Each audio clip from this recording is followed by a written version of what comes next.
Yashodanandana Braja Jana Ranjana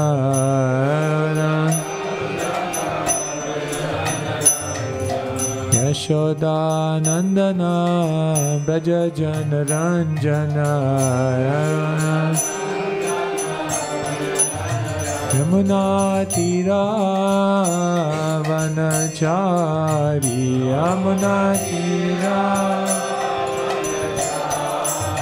Yamuna Tira Vanachari Yamuna Jaya Radha Madhava Kunja Bihari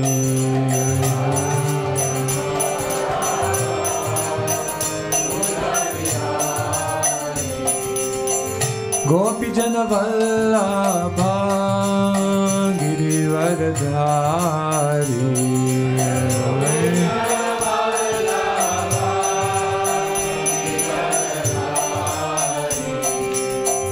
Gopi Jana Vallabha Girivardhari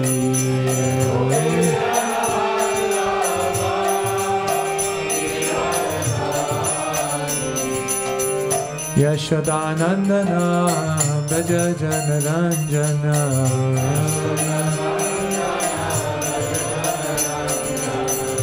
Yashodanandana Braja Jana Ranjana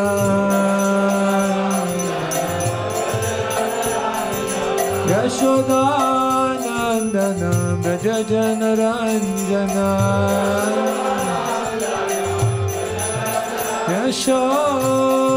Yashodanandana Braja Jana Ranjana Yamuna Tira Vanachari Yamuna Tira Yamuna Tira Vanachari Yamuna Jaya Radha Madhava Kunja Bihari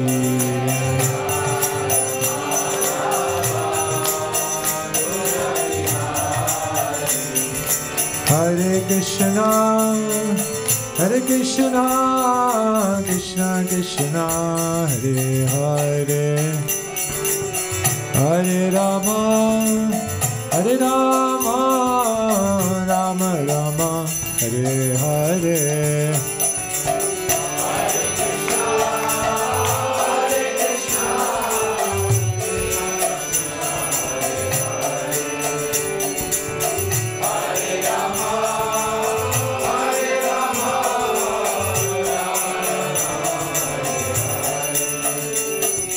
Hare Krishna Hare Krishna Krishna Krishna Hare Hare Hare Rama Hare Rama Rama Rama Hare Hare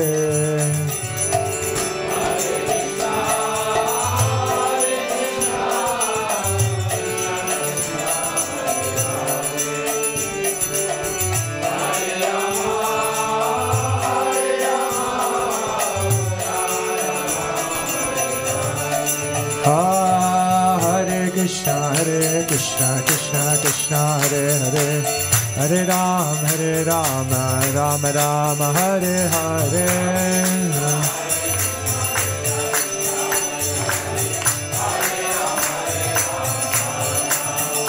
Hare Krishna Krishna Krishna Hare Hare Hare Rama Rama Rama Hare Hare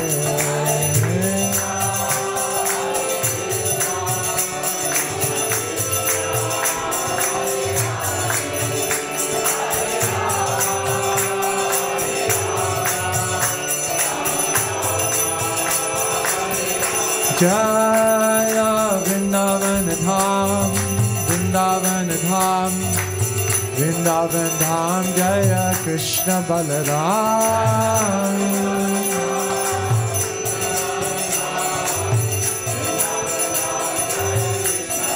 Jaya Vrindavan Dham, Vrindavan Dham, Vrindavan Dham, Jaya Krishna Balaram.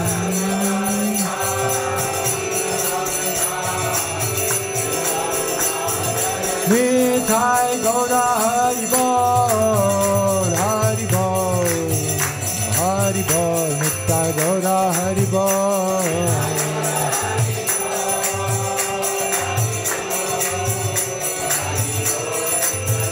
Jaya Jai Prabhupada, Prabhupada, Prabhupada, Jaya Prabhupada.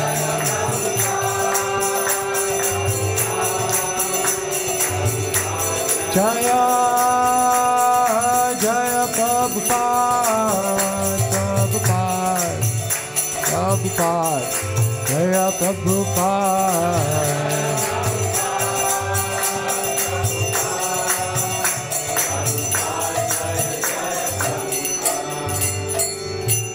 Jai Nitai Gaura Premanande, Hari Hari Bol.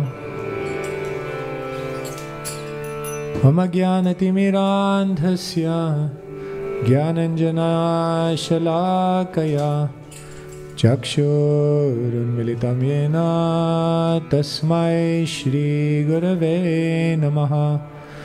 Shri Chaitanya Manobhishtam Stapitam Yena Bhutale Svayam Rupa Kadamayam Dadati Swapadantikam Vandeham Shri Guru Shri Yuta Padakamalan Shri Gurun Vaishnavamscha Shri Rupam Sagrajatam Sahagana Raghunathanvitam Tam Sajivam Sadvetam Savadutam Parijana Sahitam Krishna Chaitanya Devam Shri Radha Krishna Padan Sahagana Lalita Shri Vishakhan Vitamscha He Krishna Karana Sindhu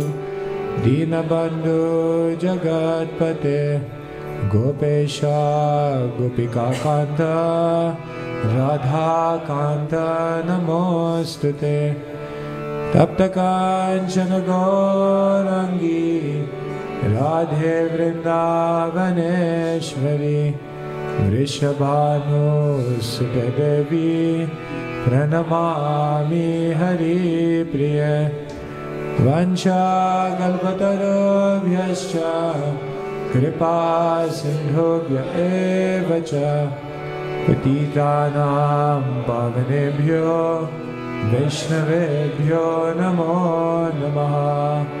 Shri Krishna Chaitanya Prabhu Nityananda Shri Advaita Gadadhara Shrivasadi Gaur Bhakta Vrinda. Hare Krishna Krishna Krishna Hare Hare Hare Rama Rama Rama Hare Hare. Grantaraj Srimad Bhagavatam ki Shri Prabhupada ki. Om Namo Bhagavate Vasudevaya.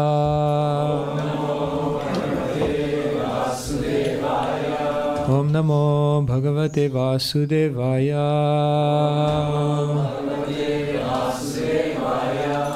Om Namo Bhagavate Vasudevaya.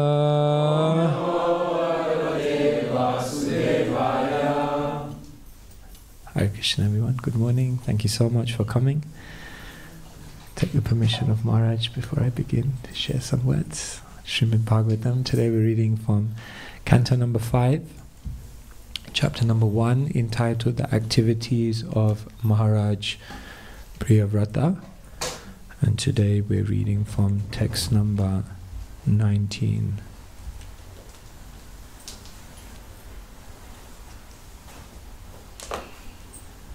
Tvam tvam janabhang grisaroja kosha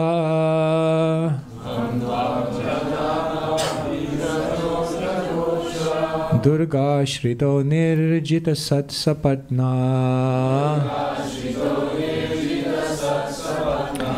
Bhungshveha bhogan purushati dishtan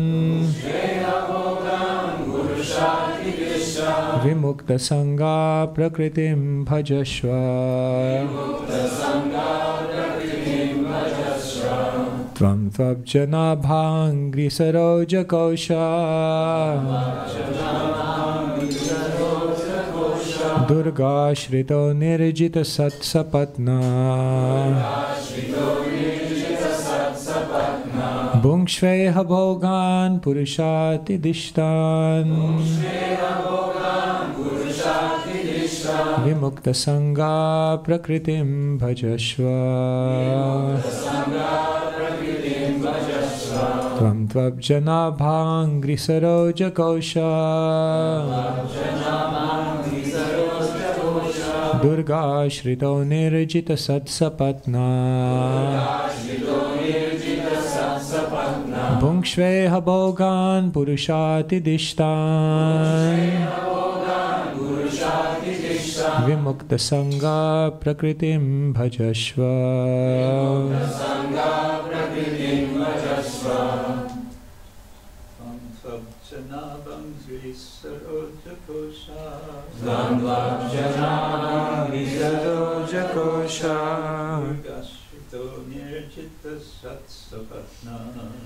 Durga Shrito Nirjita Satsapatna Bhungshveha bhogan purushati dishtan Bhungshveha bhogan purushati dishtan Vimukta sangha prakritim bhajashva Vimukta sangha prakritim bhajashva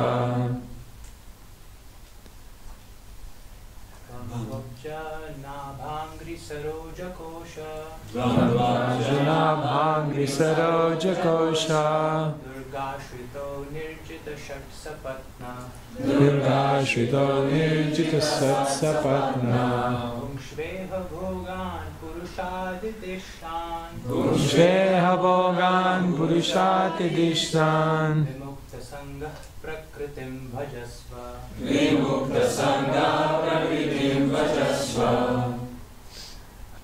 Mataji's.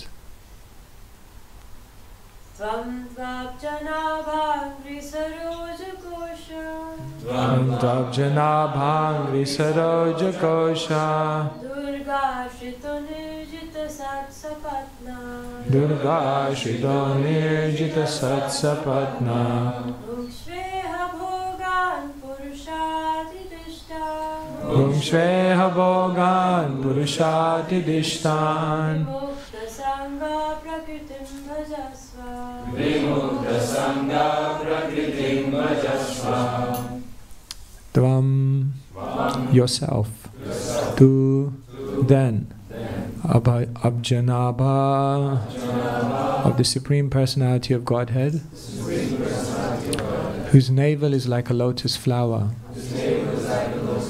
Angri feet Saroja lotus Kosha whole Durga the stronghold Ashrita taken shelter of Nirjita conquered Satsapatna the 6 enemies the mind and the 5 senses Bhungshva enjoy Iha in this material world Bhogan enjoyable things Purusha by the Supreme Person Atidistan extraordinarily ordered Vimukta liberated Sangha from material association prakritim, constitutional position, bhajasva, enjoy. Translation and purport by His Divine Grace Srila A.C. Bhaktivedanta Swami Srila Prabhupada ki. Lord Brahma continued, My dear Priyavrata, seek shelter inside the opening in the lotus feet of the Lord, whose navel is also like a lotus. Thus conquer the 6 sense organs, the mind and the knowledge-acquiring senses. Accept material enjoyment because the Lord extraordinarily has ordered you to do this. You will thus always be liberated from material association and be able to carry out the Lord's orders in your constitutional position. Purport. There are 3 kinds of men in this material world. Those who are trying to enjoy the senses to the utmost are called karmis. Above them are the jnanis who are trying to conquer the urges of the senses, and above them are the yogis who have already conquered the senses. None of them, however, are situated in a transcendental position. Only devotees who belong to none of the above-mentioned groups are transcendental. As explained in Bhagavad Gita 14.26, Mam chayo vyabhicharena bhakti yogena sevate sagunan samatityetan brahma bhuyaya kalpate. One who engages in full devotional service, who does not fall down in any circumstance, at once transcends the modes of material nature and thus comes to the level of Brahman. Lord Brahma herein advises Priyavrata to remain transcendental in the fortress, not of family life, but of the lotus feet of the Lord, Abja Nabhangri Saroja. When a bumblebee enters the opening of a lotus flower and drinks its honey, it is fully protected by the petals of the lotus. The bee is undisturbed by the sunshine and other external influences. Similarly, one who always seeks shelter at the lotus feet of the personality of Godhead is protected from all dangers. It is therefore said in Srimad Bhagavatam 10.14.58, Samashritaye padapallava plavam mahatpadam punyayasho murare bhavam buddhirvatsa padam param padam padam padam yad vipadam natesham. For one who has taken shelter of the lotus feet of the Lord, everything becomes easier. Indeed, even crossing the great ocean of nescience, Bhavam Buddhi, is exactly like crossing the hoof print created by a calf, Vatsapadam. For such a devotee, there is no question of remaining in a place where every step is dangerous. Our actual duty is to carry out the supreme order of the personality of Godhead. If we are fixed in our determination to carry out the supreme order of the Lord, we are always secure, regardless of where we are situated, whether in hell or in heaven. Here in the words Prakritim Bhajashva are very significant. Prakritim refers to one's constitutional position. Every living entity has the constitutional position of being an eternal servant of God. Therefore, Lord Brahma advised Priyavrata, be situated in your original position as an eternal servant of the Lord. If you carry out His orders, you will never fall, even in the midst of material enjoyment. Material enjoyment achieved by dint of one's fruitive activities differs from material enjoyment given by the Supreme Personality of Godhead. A devotee sometimes appears to be in a very opulent position, but he accepts that position to follow the orders of the Supreme Personality of Godhead. Therefore, a devotee is never affected by material influences. The devotees in the Krishna consciousness movement are preaching all over the world in accordance with the order of Sri Chaitanya Mahaprabhu. They have to meet many karmis, but by the mercy of Sri Chaitanya Mahaprabhu they are unaffected by material influences. He has blessed them, as described in the Chaitanya Charitamrita Madhya 7.129. Kabuna badibe tomar vishaya taranga punarapi eitani pabemora sangha. A sincere devotee who engages in the service of Lord Sri Chaitanya Mahaprabhu by preaching his cult all over the world will never be affected by Vishaya Taranga, material influences. On the contrary, in due course of time, he he will return to the shelter of the lotus feet of Lord Sri Chaitanya Mahaprabhu and will thus have perpetual association with him. Srila Prabhupada ki. So here, just to summarize, we are hearing the story of Priyavrata. And Priyavrata has a big decision to make on his hands, a decision that baffles pretty much every single person in this world. Should I get married or not? Apparently someone once came to Socrates and asked the very same question, should I get married? And he said, definitely. He said, if you have a very happy marriage, then you'll have a very progressive and positive life.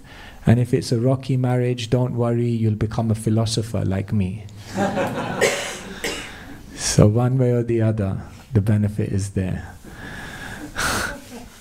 So Priyavrata is not sure whether he should take the plunge and take up family life. The requests are coming in, and he has a decision to make. And here Brahmaji is trying to convince him, and Brahmaji is winning. And he's giving him all the arguments, and in this verse he's explaining to him that don't worry, if you take shelter of the lotus feet of the Lord, is beautifully described by Queen Kunti. Nama pankaja nabhaya, nama pankaja maline, nama pankaja netraya, namaste pankajangraye. Krishna, his navel is like a lotus. He is garlanded with many lotus flowers. His eyes, netraya, like lotus, and his feet are also like lotuses. So Brahmaji is giving the argument that if you take shelter, it doesn't matter. You may be here or there, you are protected. The fortress is the fortress of the lotus feet of the Lord. That's what's going to protect you. So he's winning. But I don't know if you discussed this in previous days, but what came to my mind is that Brahmaji had already tried to give these arguments to someone else, some others, and they never worked. Do you remember who? The Kumaras. In the 3rd canto, 12th chapter, it's explained how Brahma is trying to create, on the order of the Supreme Lord, engineer the universe. So then he creates the 5 aspects of ignorance as a precursor to the material world coming about. And then his first progeny is described in the 12th chapter of the 3rd canto, are the 4 Kumaras. And what Brahmaji tells the 4 Kumaras is that now you are here, I order you to marry. I order you to procreate and help me in the task that the Supreme Lord has given me. And what do they say? No can do. Sometimes people ask me, I'm a manager, I've been put in a position, but nobody listens to me. I said, don't worry, it's part of tradition. Don't think that just because you're in a position, people will listen to you. Brahmaji was directly instructed by the Supreme Lord, and he had a body which was made fully of intelligence, and still that's not a guarantee that everyone's going to listen to what you have to tell them. So if you're an ISKCON manager and people are not listening to you, don't worry. It happens. So Kumara said, no, we are situated in the devotional service of the Lord. We are Vasudeva Parayana. We don't want to divert our attention in any way. No, we will not. And they disobeyed the order of Brahmaji. And Brahmaji became so angry that who was born from the middle of his eyebrows? Lord Shiva. And then Lord Shiva said, okay, I'll procreate. And he did. And Brahmaji was like, no, your progeny is too dangerous. And then therefore later on, then Brahmaji had another 10 sons. And then even that wasn't going well. Even that was not fulfilling his task. So then later on, then after that, Swayambhuva Manu and Satarup came. And then from Swayambhuva Manu and Satarup, they had 2 sons, Uttanapad and Priyavrata, and they had 3 daughters, Akuti, Devahuti and Prashuti. And the 2 sons, Priyavrata and Uttanapad, actually Priyavrata was older. So naturally the older of the 2 sons would take up the kingdom. But Priyavrata wasn't interested. So Priyavrata went to the forest and he performed austerity. So they said, okay, no problem. If one of 2 sons becomes a sadhu, it's okay. At least there's one. Actually, even then it's not okay. His Holiness Bhakti Rasamrita Maharaj told me that once he went to Venezuela and there was a sannyasi there, and the sannyasi was explaining that he had 21 siblings, brothers and sisters, 21. And he said, when I took sannyas, my mother cried and cried and cried. So he was asking, he said, yeah, I mean, if one becomes, you know, he said, even then it was difficult. So he said, even then it was tough. But here, okay, 1 of 2, so they allowed Priyavrata to go to the forest and become a renunciate. And Uttanapad took up the kingdom and he ruled for many, many years. But then later on there was a problem. The Prachetas had come to the end of their rule and there was no one to take it up. So now Brahmaji came to Priyavrata. So the first thing I was asking myself when I was reading this is, why was Brahmaji successful in convincing Priyavrata to become a householder, but he was unsuccessful in convincing the Kumaras to become householders? I don't know if you have any thoughts on that. I came up with a few things in my mind, philosophical speculations. I'll also be happy to hear from you. Why was he successful in convincing Priyavrata but not the Kumaras? The first lesson we could... Okay, yes, Maharaj. Because by this time he had been practicing making these arguments. Practice makes perfect. Yeah, he had already tried it many times and refined the art of persuasion. That definitely could be one argument. A few other things came to my mind. Another one could be that when Brahmaji came to convince Priyavrata, he didn't come alone. There was also Swayambhuva Manu there who was kind of pitching in from his side. And it's also said that when Brahmaji came, then he brought Marichi, Vasistha, he brought Atreya, all these rishis. It's said that he even brought the personified Vedas with him. So there's a lesson for you. If you're trying to convince someone, then bring some backup.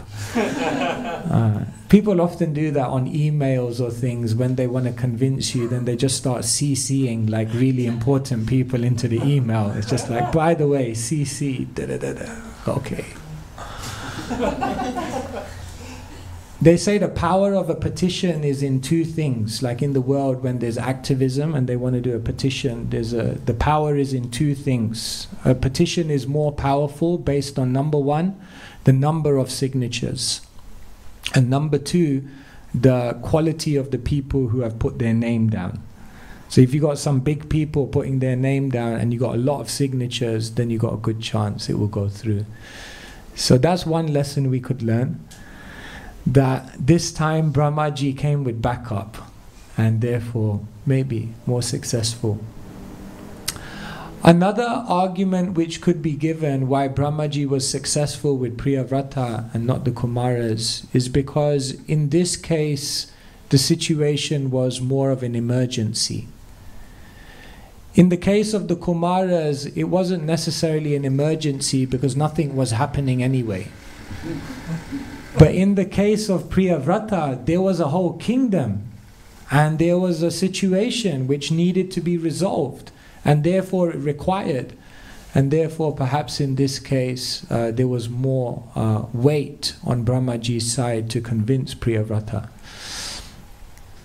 Another one could be that in the case of the Kumaras maybe were not convinced that Brahma had tried all the other options. They were just the first port of call, so they said, no, try something else.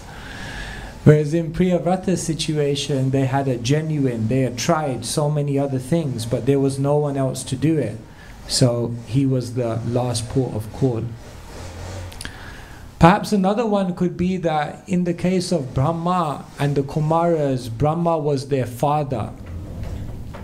Whereas in the case of Priyavrata, Brahmaji was his grandfather. I don't know if that has a difference, but maybe the grandfather holds a different type of weight to the father, maybe. So these were some of the thoughts which came to... I don't know if anyone has any other thoughts of why Brahma was successful in convincing Priyavrata, but not the Kumaras. Anyone have any other thoughts? Okay, these were... Yes? It was Krishna's plan. It was Krishna's plan, yes. Yes, ultimately Krishna had a plan, yes. And I think also the Bhagavatam is very wonderful because I think in different stories, very different things can happen. And both of them teach us something unique. So like say for example, in the case of Kumaras, the teaching we're learning is that the orders of one superior can be given up if one surrenders to the Supreme Lord. Then one is not bound by material responsibilities in one sense, if one has spiritually fully immersed themselves. So from the Kumaras we get that very strong teaching. But from Priyavrata's scenario we take the teaching that yes, one must make a sacrifice. One must sometimes sacrifice their own spiritual well-being in order to serve a greater purpose which is ordered by one's superiors. And that is actually the highest type of renunciation. So oftentimes opposite things may happen in Shastric stories, and when we look at the opposite things happening we feel it's a contradiction, but actually it's not. It's just a variation which is illuminating different lessons which are equally important. That's also another. Yes? There's also a little bit of a speculation, but two things come into mind in relation to their nature. For example, the Kumaras, they were childish, they were also looking like children. So that, and also they were Brahmanical in nature, that's my speculation. Whereas with Priyavrata, he was probably a full-fledged person, and also he had this Kshatriya inclination. So therefore the approach was also different. Okay, yes, that could be also. They were having different natures. I don't know if there's anything mentioned about their different levels of advancement. I've not read anything on that. But there could be something there as well. So yes, like this, different things may happen. And so Brahma, he is convincing Priyavrata that yes, you should take up family life, and don't think that it will be an impediment. Don't think that it will be a block. Don't think that it's in any way going to hamper and hinder your spiritual advancement. But what you have to do is you have to take shelter. You have to surrender. You have to fully place yourself under the service and protection of the Lord. Then nothing will happen to you. Sometimes people ask, what does it mean to surrender? How do I know that I'm surrendered? And it seems that in spiritual life there's almost a progression of surrender, whereby we go from an external type of surrender to an internal type of surrender. And therefore everyone is surrendering in some way, but there are deeper and deeper levels of surrender.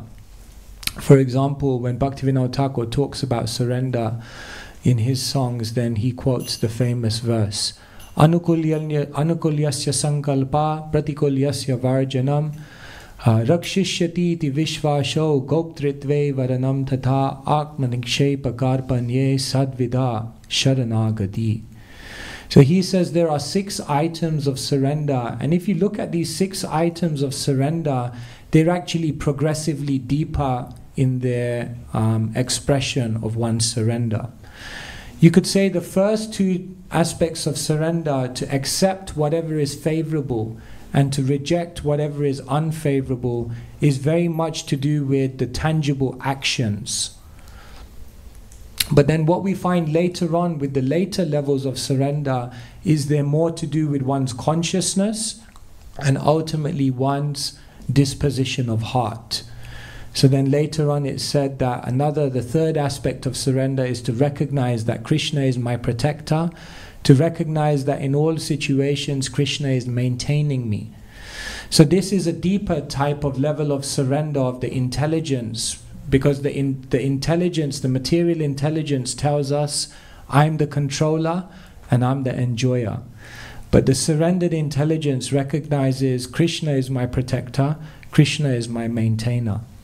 So then we go deeper from the levels of actions to the level of intelligence. One is also becoming surrendered. And then ultimately, Atmanikshepa Karpanye. Karpanye means to become very, very humble, to recognize one's complete insignificance. This is very much to do with someone's heart, someone's innermost being. And then Atmanikshepa, to surrender everything, all aspects of one's entire being to the Supreme Lord. Manasadeho geho joki chumor arpila tue padenanda kishor. So this is how surrender is going. In the beginning, it begins on an external level.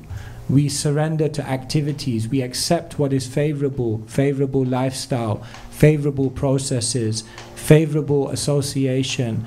This is also surrender. And then we reject unfavorable lifestyle, process, association. And then as we do that, then our surrender becomes more and more solidified. Even within our intelligence, we understand that, yes, I'm not just practicing Krishna consciousness externally, but I'm beginning to understand that without Krishna, without Krishna's protection, I have no standing in this world. And as one becomes more and more convinced of that, then what happens is one surrenders in their heart. They realize, wow, Krishna, He's done everything for me, and therefore I should give everything to Him. And like this, surrender goes on deeper and deeper levels. You could also see this in the Bhagavad Gita in terms of Arjuna's surrender to Krishna. Because at different points in the Bhagavad Gita, the point of surrender comes up. Perhaps the first point of surrender of Arjuna in the Bhagavad Gita is when he tells Krishna, Shishyasteham sadhimam tvam prapannam. So this word, prapannam, I surrender unto you and become your disciple. I'm ready to hear from you. So this is Arjuna's first level of surrender, that actually he's open to hearing, he's open to learning, he's open to changing his vision. He surrendered to a teacher to try and learn something. So this is the first step of surrender. And then later on, as the Bhagavad Gita progresses, then Krishna is teaching Arjuna about the nature of the world, the nature of his existence. And then in the 7th chapter, for example, Krishna says, Devi hiya shagunamai mama maya duratyaya mamevaye prapadyante. So again, this word surrender comes. And here Krishna tells Arjuna that if you want to get out of the complexity of the world, then you don't just have to hear from me, you have to surrender your activities to me. And then if you do that, maya metam taranti te. So in the beginning, Arjuna surrenders to hearing from Krishna. And then here, what Arjuna does is he begins to surrender to the process of actually dedicating everything to Krishna.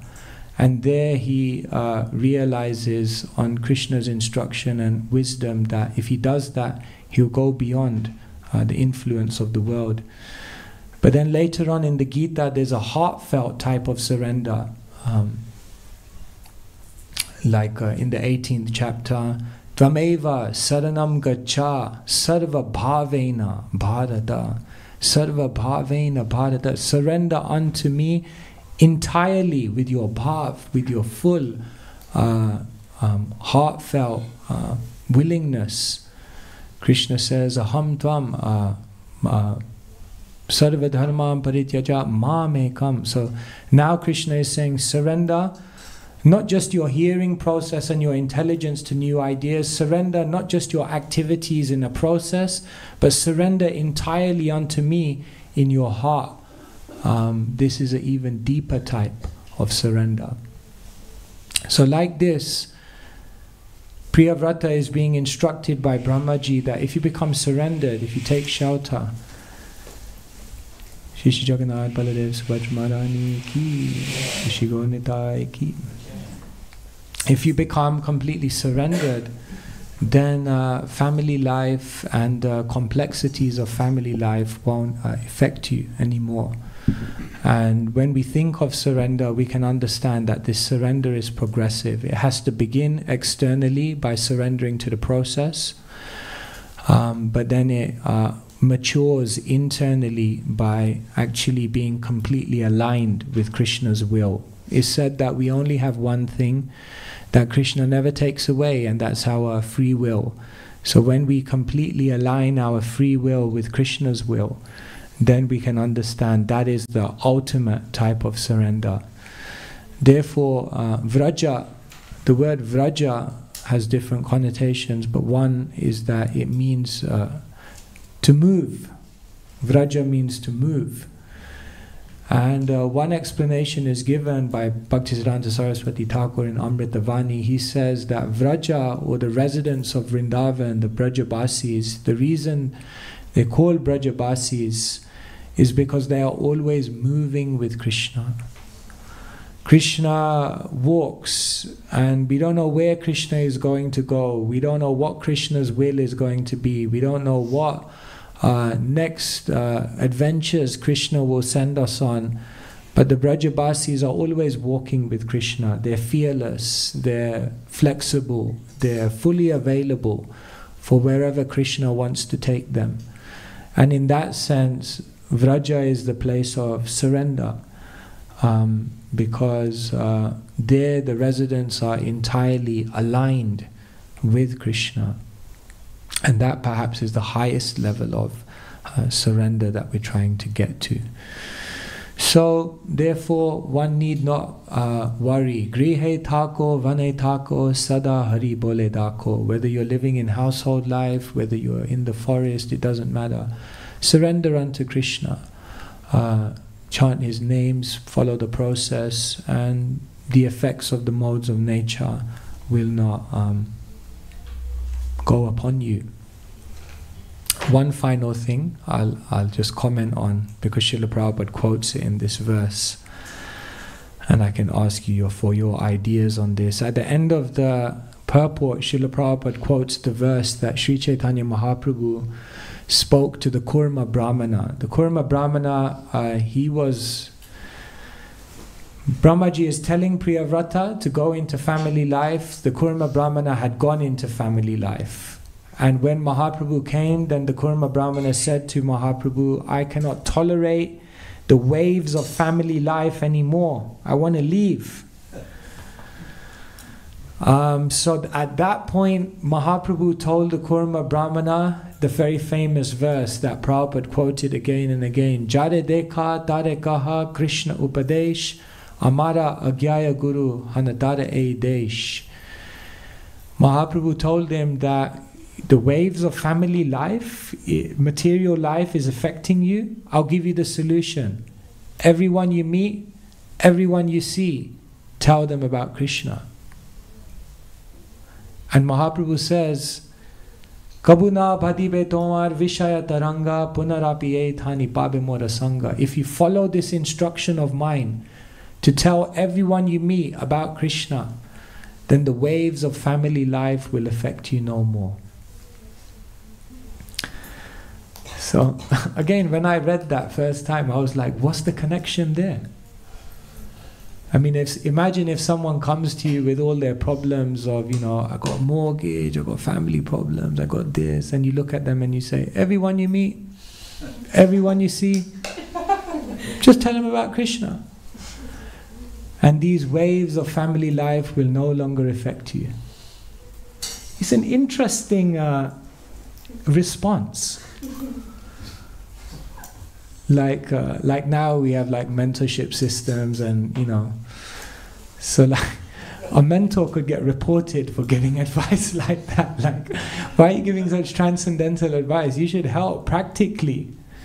So why do you think Mahaprabhu told the Kurma Brahmana who was experiencing the waves of family life to be an incredibly difficult thing to overcome? Why did he tell him, as the solution, whoever you meet, just tell him about Krishna? Why is that going to solve, and how is that going to solve his problems? Is it going to solve his problems? Yes. Why? How? Because, Yes. family life will lose their importance. Okay. You're saying it will lose its importance, Yes. family life. In what sense? Because his consciousness is on another level. Okay, so you're saying this absorption in sharing Krishna with others will take his absorption to another place. Yes. And therefore all the problems, so some problems you can't solve. Some problems, all you have to do is switch your absorption to another place, and then they become insignificant. Yes. Is that?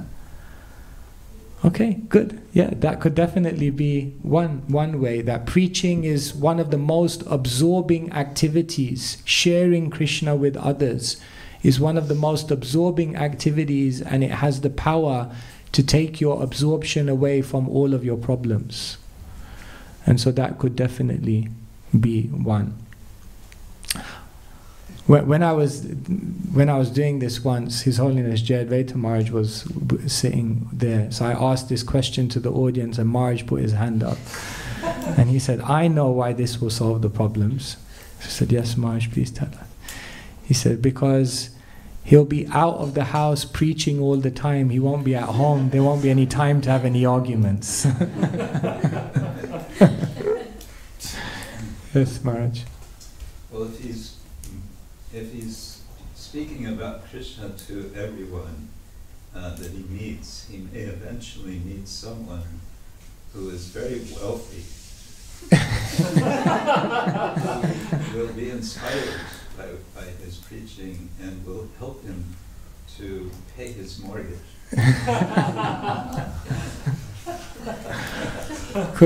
Stranger things have happened. Yes, definitely. Yes. So if Sri Chaitanya Mahaprabhu is telling this Kurma Brahmana to tell anyone that he sees and meets about Krishna, doesn't that also include his family? Because Okay, well, it could be. That's a good one. then there would be some common ground, right? That hey, we are all Krishna, Krishna. We're going to serve Krishna. Yeah. Like they say that the family that dances together advances together. The family that sings together clings together. And there are some others that I can't remember right now. But yeah, The family that prays together, stays together. Yeah.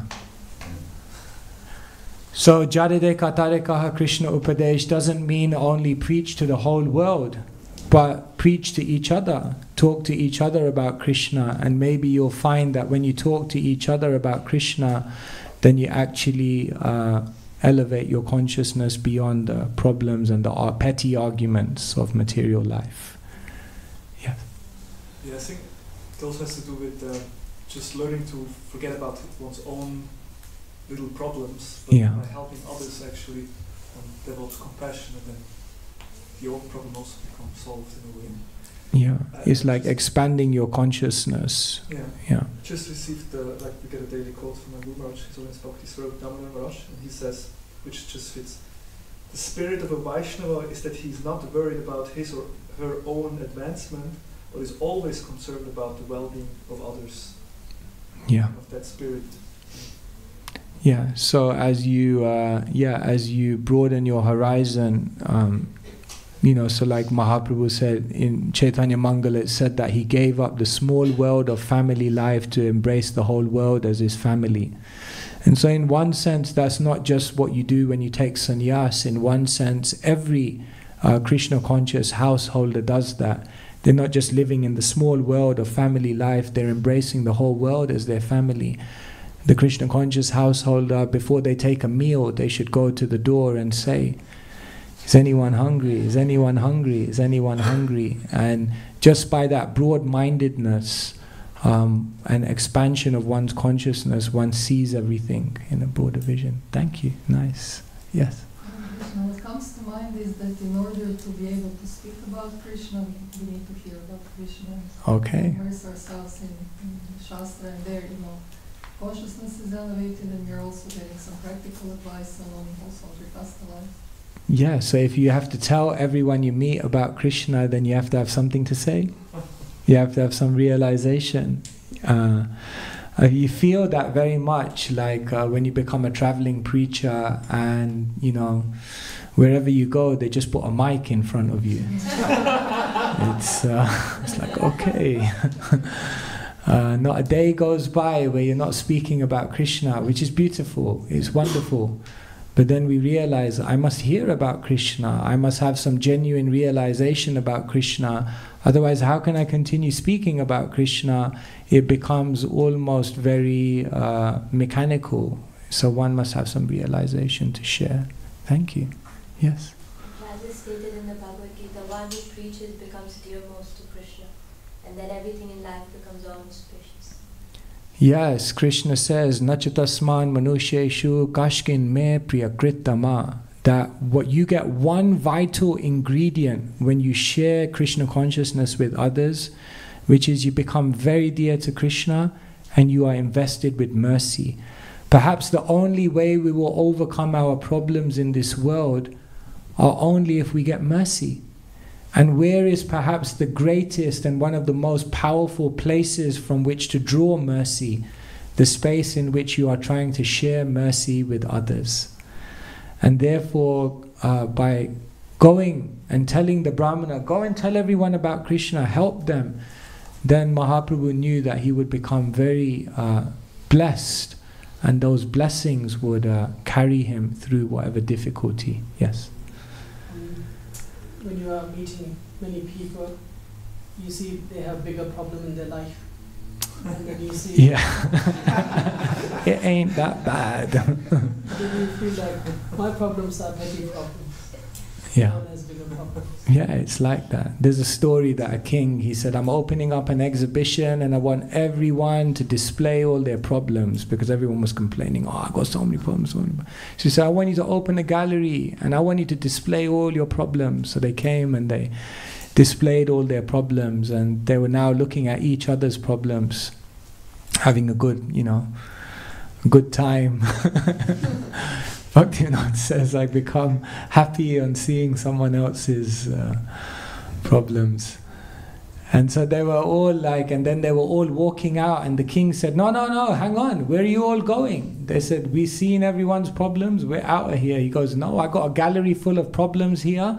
All of you have to take one set of problems back with you. You can decide which set you want to take.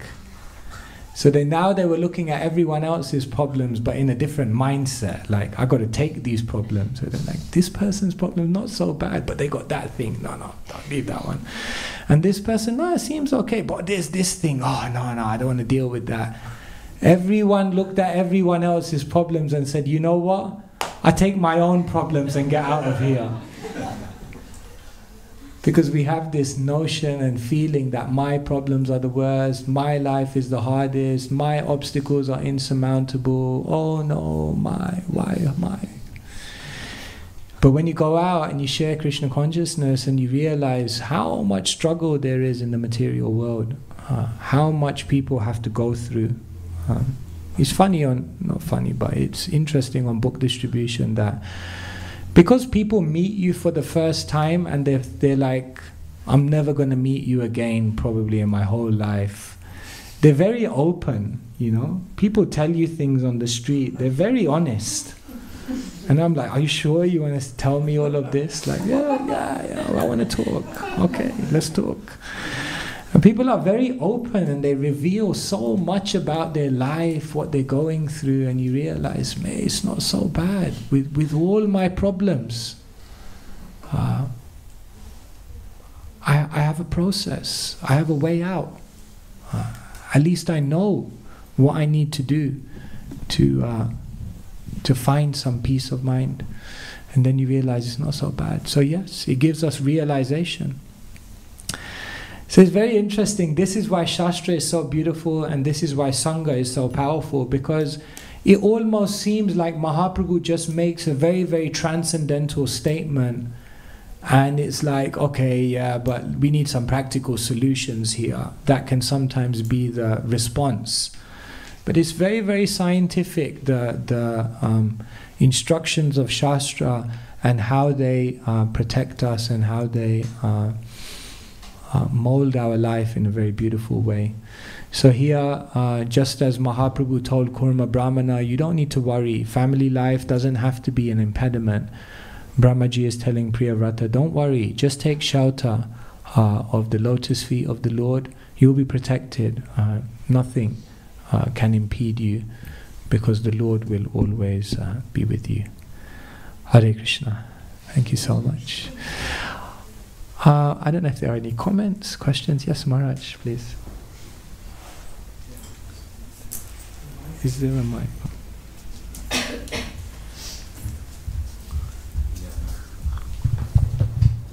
Thank you, Maharaj. All very stimulating. You were speaking about Sharanagati, as Srila Bhaktivinoda Thakur presents. And correct me if I'm wrong, but as I remember, in his Sharanagati songbook, he starts at the end and goes to the beginning. So he doesn't start with Anukulyasa Sankalpa. He starts with Atma Nivedana. And I always wondered about that. How? Because as you said, it's going more from external to internal. But he reverses it in his songbook, or maybe it was later his editor put it that way. I don't know. Do you have any thoughts on that? So to respond to one Acharya's exposition of something with another modern day Acharya called what's his name? Start with Y? That book, Start with Y? Oh, Simon Sinek. Simon Sinek. So I'll answer it with the modern day Acharya. So Simon Sinek writes a book called Start with Why. And he says in life there are three questions: why, how, and what. And what most of the people in the world do is they focus on the how and the what without understanding their why. In other words, he says you have to start with the prayojana. Of course, he doesn't say that. You have to start with the goal. You have to start understanding what your destination is. Because that becomes not just an orientation, but that becomes an inspiration. And so when one has become sufficiently inspired and orientated towards their ultimate goal, then embracing and understanding the steps on that journey becomes much easier. And therefore he says that if you're wise, then what you'll do in your life is you'll start with why. You'll clarify what your goal is, what your purpose is, what your prayojana is. Because if you do that, then it will be much easier to walk that journey. So perhaps that could be one way to see it, that sometimes we start with the goal because it helps us to inspire ourselves and orientate ourselves to embrace the other things that are necessary on that journey. I guess that could be one way. Yeah, that's a good point. And he does come back to prayojana. He does come back to prayojana, at least in the edition I've seen. After the 6 points of surrender, then there are several songs about Harinam, and it culminates in this sort of super intense prayojana description. So, yes, that makes sense. It's also interesting, the strategy of Shastra. Like, say, for example, if you look at the Bhagavad Gita and the Srimad Bhagavatam, they both actually do this. Because if you look at the second chapter of the Bhagavad Gita, then right at the beginning, that chapter is entitled Contents of the Gita Summarized. So what Krishna almost does right in the beginning is he tells Arjuna everything very quickly.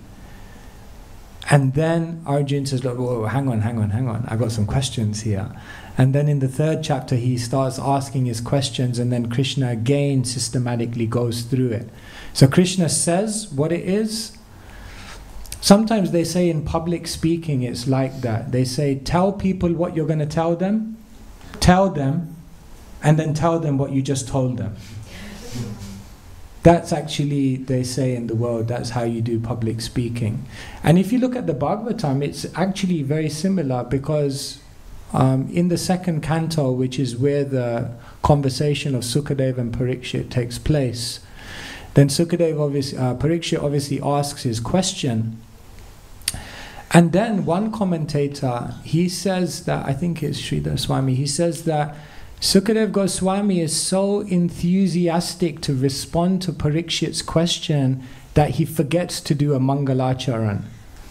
He almost just launches into, from the first chapter of the second canto, he launches into all of these topics, and within the first 3 chapters of the second canto, he ultimately culminates in pure devotional service, the change in heart. And then in the 4th chapter, he comes back and he offers prayers, Mangalacha, and then he continues again. So again, you could say in the first 3 chapters of the second canto, the essence has already been given. But then what Sukadeva does in his conversation with Parikshit is he further unpacks it. So it seems like that is sometimes a strategy that is taken in Shastra, whereby the essence is given very early on in a very concentrated format, and then later on is unpacked in a culmination back towards that essence again. Some thoughts? Anyone else have any questions? Yes? Just trying to... So this is just trying to understand the logistics of creation. So Lord Brahma is there, and at that point now the 4 Kumaras are created somehow, and then there's the Manus and so on and so on. So the 2 kind of trains of thought, one is there's tons of living entities, and based off our karma, at one point we get pulled into Vishnu, we're non-existent, and then when we come back we will be reinstated to whatever previous consciousness was. But it seems like in this particular scenario that it's more linear, that there's one being and another being, and then so on, and then slowly like creation happens. And then the other idea is that it seems like the domain is the earthly planets again, but we also understand that there's high planetary systems and lower planetary systems. So where does this whole like other pieces kind of fit in? Because if we zoom out, there's more to things. Yeah. Here we are in Zurich. This small person on a small seat trying to figure out the entirety of the cosmos. I guess in response to your first question, yes, the creation of the species, and as is described in the Bhagavatam, Atra Sargo Visargascha, it is somewhat linear. There's a process to it. But remember, we understand that those souls are all existing. They're just introduced into the bodies once the body and the situation is appropriate.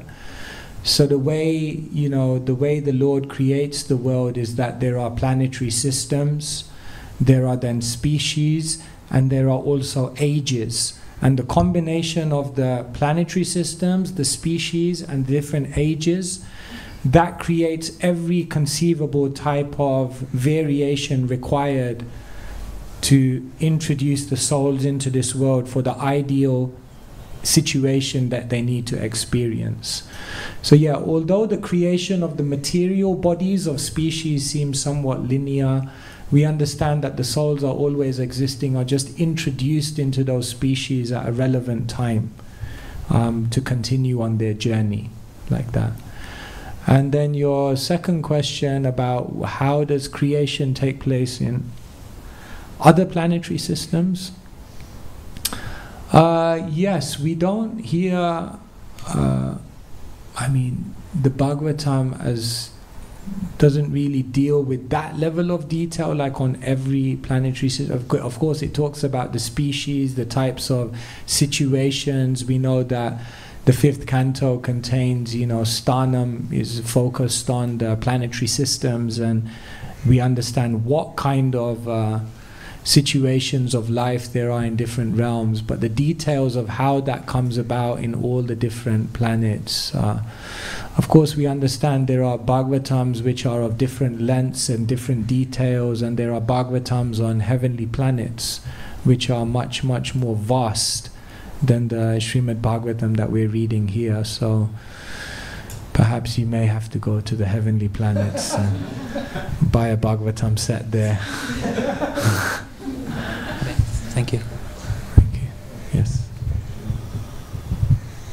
Hare Krishna Maharaj. Putting the focus back to practical and transcendental instructions.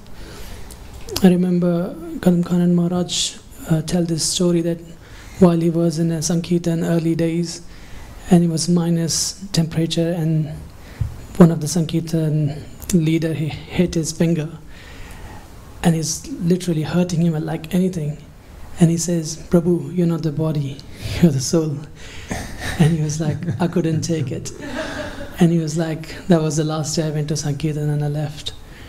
And then of course he comes back.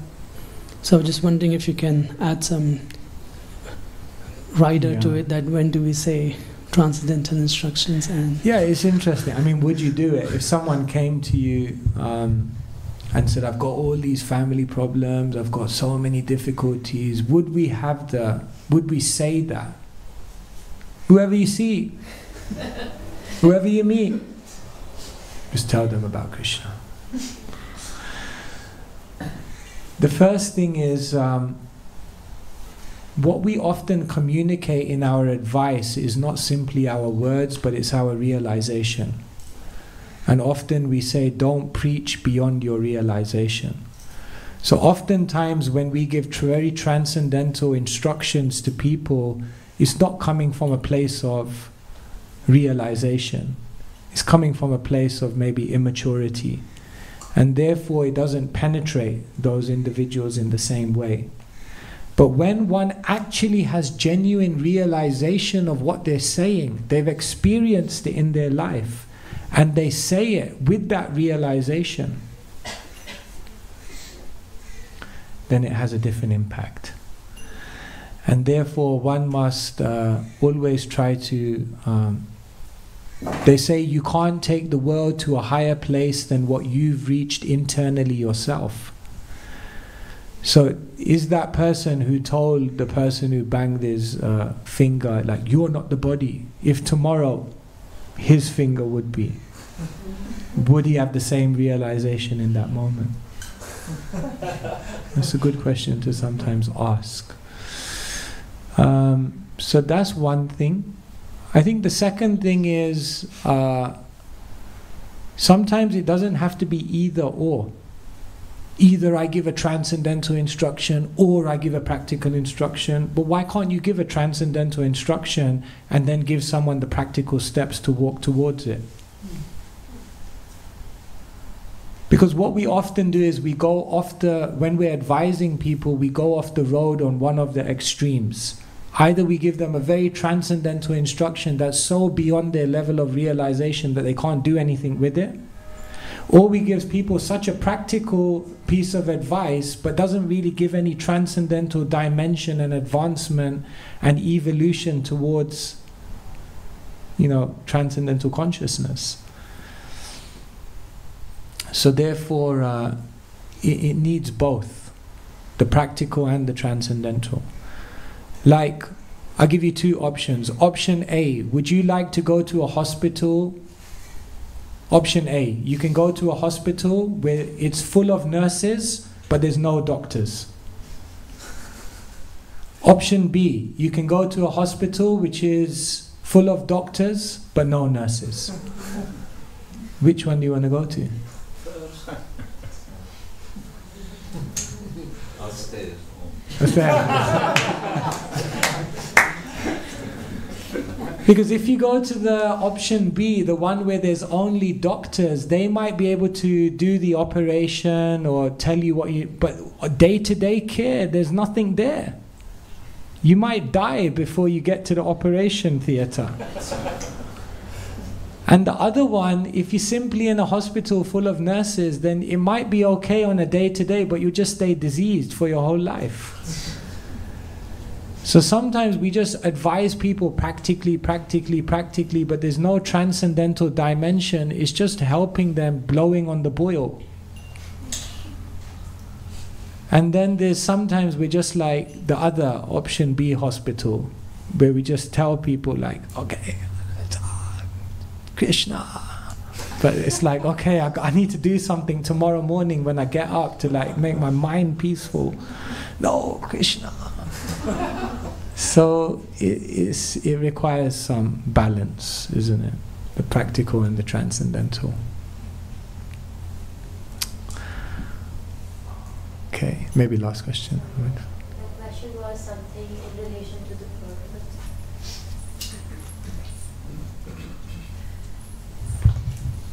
Mm-hmm. Interestingly, in the purport it is mentioned about opulences, material opulences.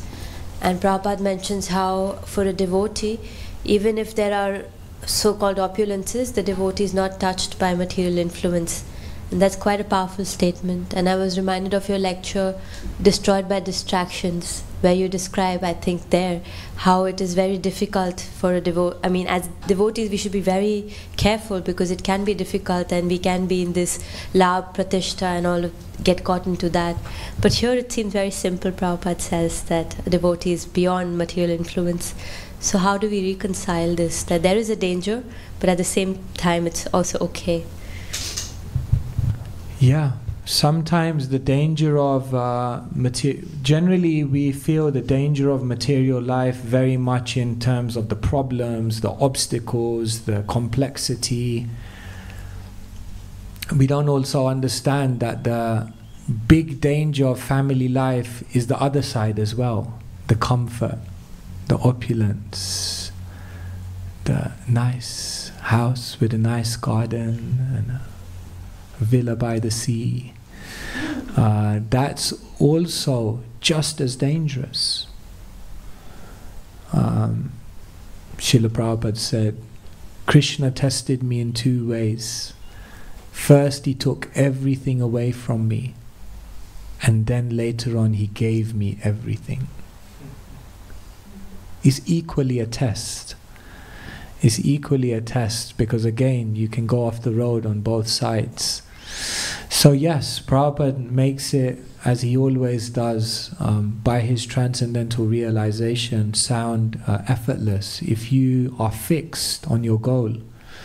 And that's where being fixed on the goal is very, very important. So we don't sell out to that which may come on the journey, just the side benefits. I think in that lecture I gave the example of buying something in India. Like once I went to buy something in Loy Bazaar, so he said 30 chadars for the brahmacharis. So then, he gave the price, and then as you do as a foreigner, you just calculate it in your local currency. So and so rupees, so and so pounds. That's an amazing deal. I'll take it. And the person said, "Oh no, just relax, relax." The devotee with me goes, "The first price in India." That's just the start of the conversation. And then you all know what it means to buy in India. You have to go through the whole process. Nay, it's too much. Lower, brahmacharis. And then because he goes lower, okay, lower. Then he comes lower to about half the price. And then you have to start walking out of the shop. No, it's too much, too high. And then you have to go out of the shop and he starts chasing you. And he says, no, you go lower.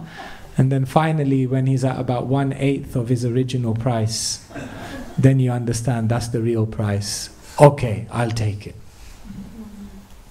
So spiritual life is something like that. As you go along, you get all these good offers. And in your mind, you calculate and you think, this is good. I should just take it. Take it and run. No, just wait. Be patient. Something better is coming. Don't sell out. And so a devotee, when they remain focused on the amazing thing that they're trying to get, pure love for Krishna, I won't settle for anything else. Because prema dhana vina vyartha daridra jivan dasa kori vetan mora deha prema dhan.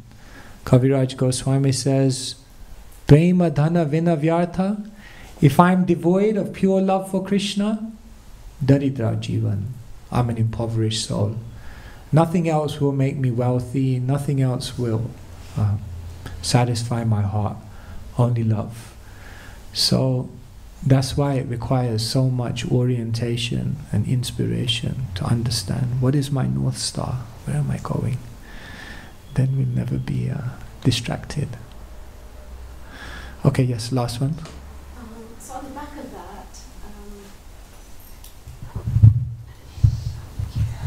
So on the back of that, devotees are still based in the material world. Devotees are still praised in the material world? No, still based. Oh, based? So they're still in the material world.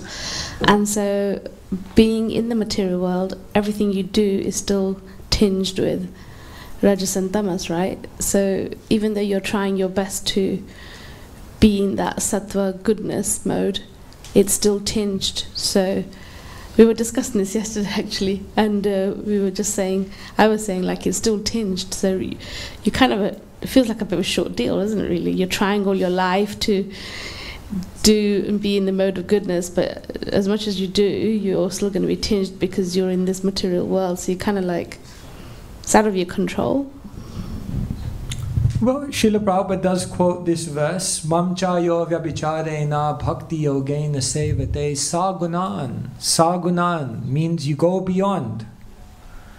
The moment you're in devotional service, you're beyond the modes. Srila Prabhupada gives the example that you could be in an ocean and it's full of waves.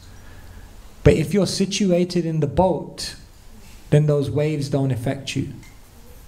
So if you're situated in the boat of devotional service, then the waves don't affect you. So the point is that Krishna consciousness is a moment-to-moment process. It's like you have to rejoin the movement every morning. Because Maya is coming in all the gaps. In between retreats, Maya comes in.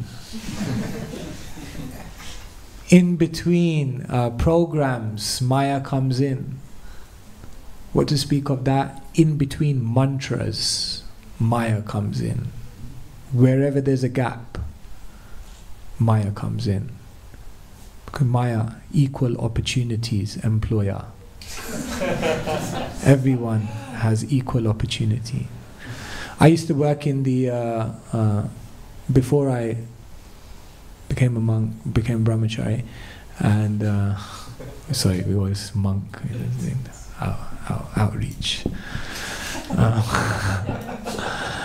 I needed to get enough money to go to India, so I became a baggage handler at the airport. Those people that wreck your baggage, sorry for that. I got my karma actually on the way here. They broke the bag, you know. It's like what goes around comes around. But one of the things I used to do is I used to do the air stairs. So you know those people that drive up the stairs to the plane. So once on an Air France flight, I was driving the air stairs onto the plane, and I just clipped the plane, just clipped it. And immediately the plane got grounded for 4 hours. Just because I had clipped it slightly. Because they had to bring the engineers in to check everything. Because once the plane is airborne, if there's even a slight gap in the metalwork, the air can come in and it can just destroy the whole thing. So therefore, it's like so all the engineers had to come in. So it's like that. Maya is coming in. So yes, the modes are there. The modes are very difficult to overcome. But tado rajas tamo bhava kama lobha dayaschaye echeta etadana vidam stitam sattve prasidati. That the Bhagavatam is teaching us that as you engage more in devotional service, the nature's effects of the modes of passion and ignorance begin to decline. So we should see in our life that ignorance and passion should be declining. It still may be there, but in lower quantities and in lower frequencies. And like that, gradually we push it out. And then we realize that every moment I always have to embrace the mode of goodness. But yes, it's a world of material modes. Thank you so much. Grantaraj Srimad Bhagavatam ki jai, Srila Prabhupada ki jai. Thank you. Bhagavan Keshava Swami.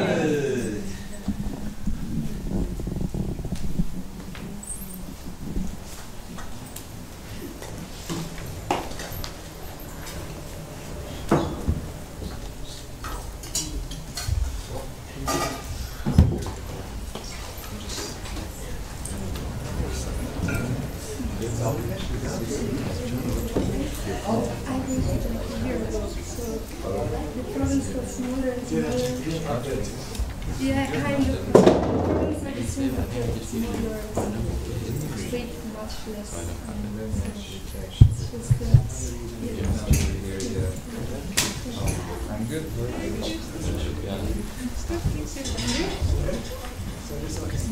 Yes.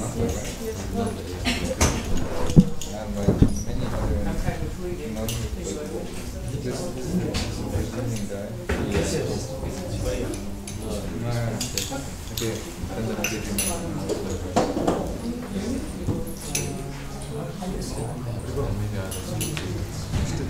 I gave you my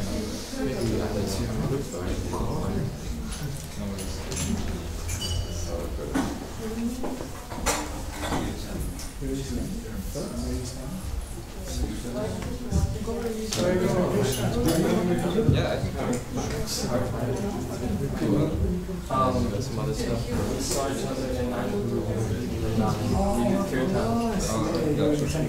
Yeah.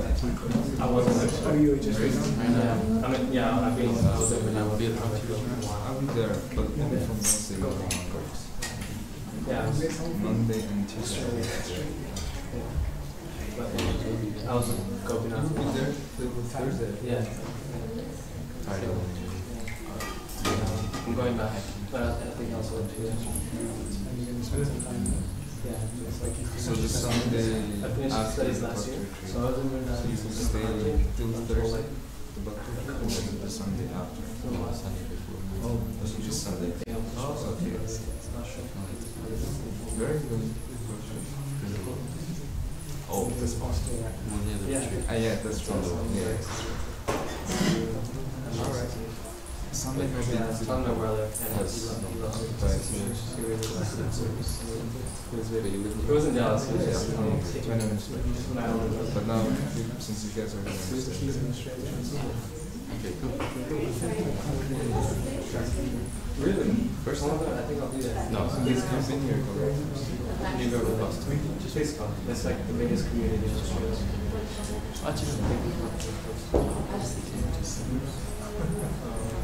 Actually, because India comes to Australia.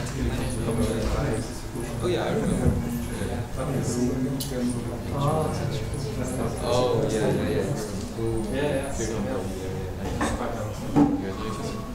Just met him. I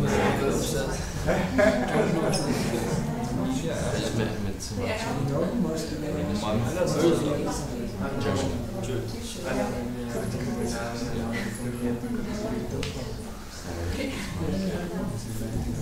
Yes. Yeah, we'll get back to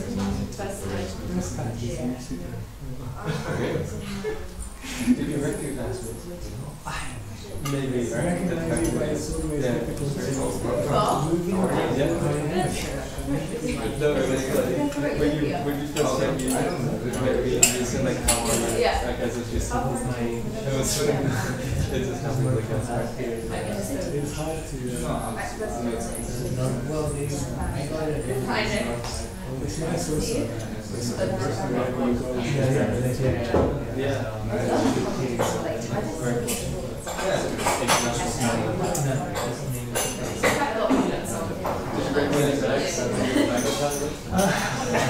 You said the car was just not just want to finish up and this is the late night. I need to get home.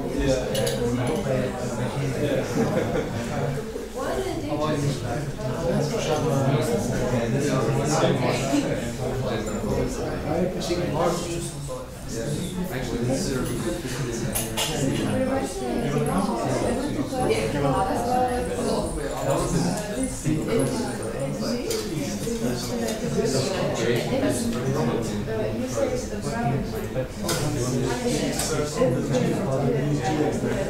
And I read also in the first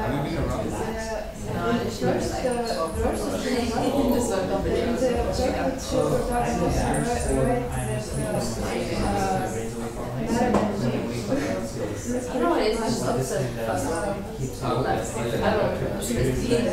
and as I understand, it means very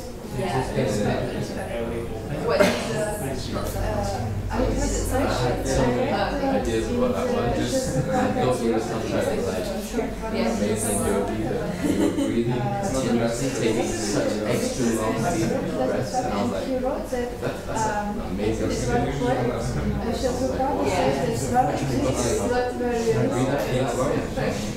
I'm even near but it was so. He said it's good. No, I mean, I didn't speak with it. Later on, they asked me if we should be called. Yeah, that's what I said. Yeah, it's interesting in that situation.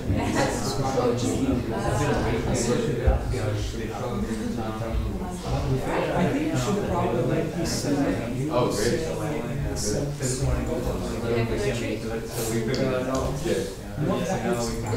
Because it all considered two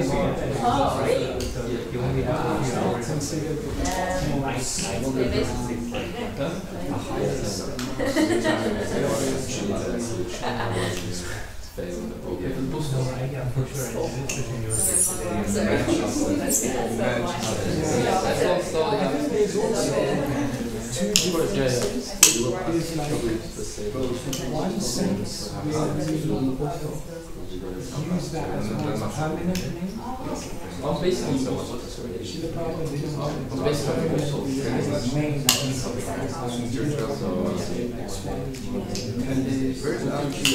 so there's one way to use that G as a main, and there's one way which we use it just occasionally to show some respect. Sure. In the occasional usage of it, so like sometimes we see fathers in Brahma, sometimes we see Brahma G, sometimes we see Nara, sometimes we see Nara G.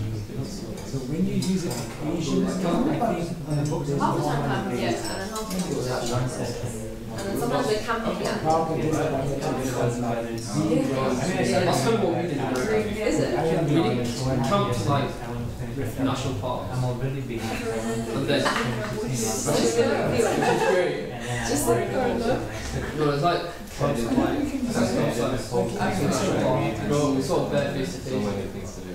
today it seems like it's not like some people even say one carving he's gonna happen. and then just listen. It's like how you need to do it all like that's now something that you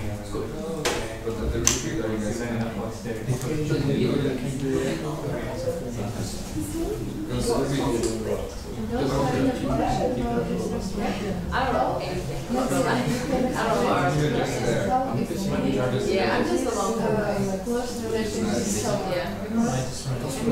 Yeah, that's actually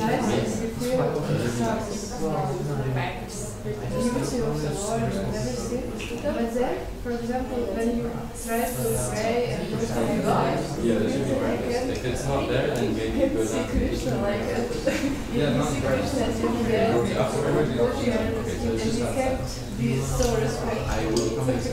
And how this process when we practice in our sadhana is respect for every living being, for Vaishnavas, for deities, but in other relationships, yes, how in Sanskrit there are two, Vishrambhena and Gauravena. He said that these two ingredients are required for a proper relationship. One of them is respect, the other one is intimacy. If one is close with someone but there's no respect, then the relationship is poor. And if there is respect but no intimacy, the relationship will remain, but it will remain very distant. And so both things are required. So like say for example, when we worship him on the altar, we worship Krishna almost as though he's Vishnu. We worship him very reverential way. There's extremes in attention to detail. It's very visual regulation. When we go in front of Krishna, when we pray, then we just open our heart. And then we just worship Krishna. No. So as long as both elements are there, the respect and also the intimacy, both. and how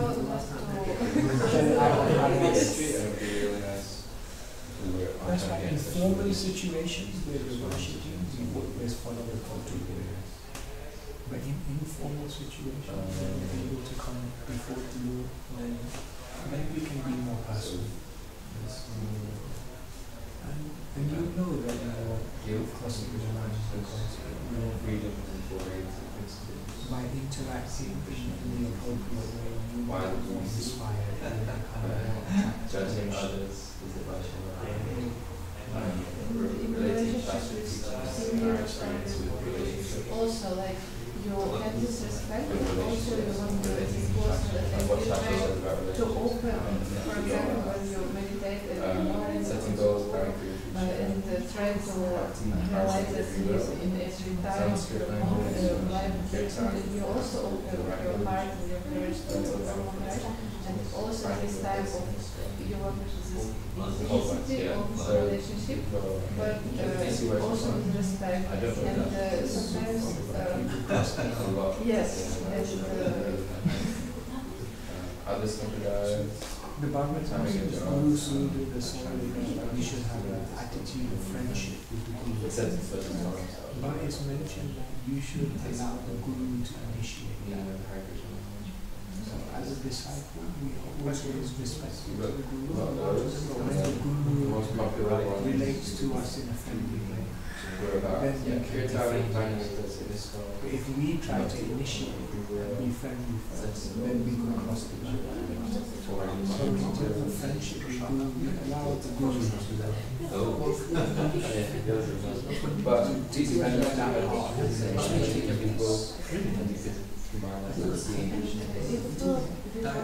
relationship with Guru, and for example, externally in real life,